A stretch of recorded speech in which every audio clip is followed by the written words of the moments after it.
Okay, so nou kyk ons gaan na die filters op 'n e-pos. Nou filters is reëls wat jy opstel vir hoe jou e-posse in jou inbox gehanteer moet word. Byvoorbeeld, jy kan vir 'n sekere e-pos met 'n sekere e-posadres vir hom sê, hy moet dadelik uitgevee word, of het moet dadelik na die skool folder toe gaan, of so.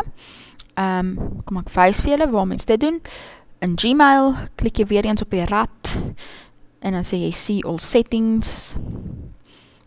Dan is hier 'n labeltjie of 'n tab hierbo wat sê filters and blocked addresses. Nou hier kan jy vir hom 'n nuwe filter sit. So mens kan nou byvoorbeeld die intik, e-posse vanaf plattelandse juffie @gmail.com moet ja, kom ons kyk gou. Dit moet altyd as gelees gemerk word, of dit moet nie in die inbox wees nie, of dit moet na die skoollabel toe gaan. Kijk, dan gaan hy dadelik vir jou elke keer in die skoolfoldertjie sit, en dan sê vir hom create. So elke keer as jy e-pos van daai adres af kry, dan gaan hy daar by skool gaan lê, en nie by inbox nie.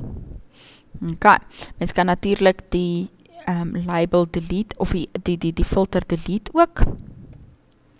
Okay. En dan, sommige e-posadresse wil mens blok, soos ek het, ek dink nou aan Mr. Price wat heeltyd goed stuur, of ek dink aan Instagram wat heeltyd goed stuur. Nou, let's say you currently have no blocked email addresses. Nou, hier kan jylle kom unblock, maar kom ons gaan na die inbox toe.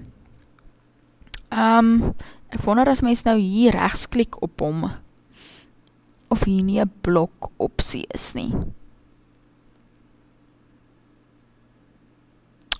Nee, is nie.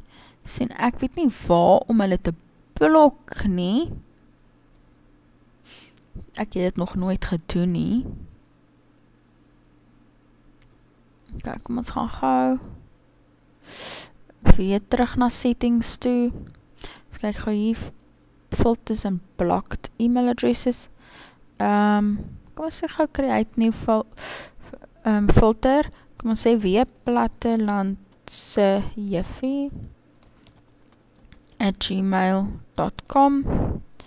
Kom ons sê gou create filter, is hier nie dalk 'n blok opsie nie. Delete it.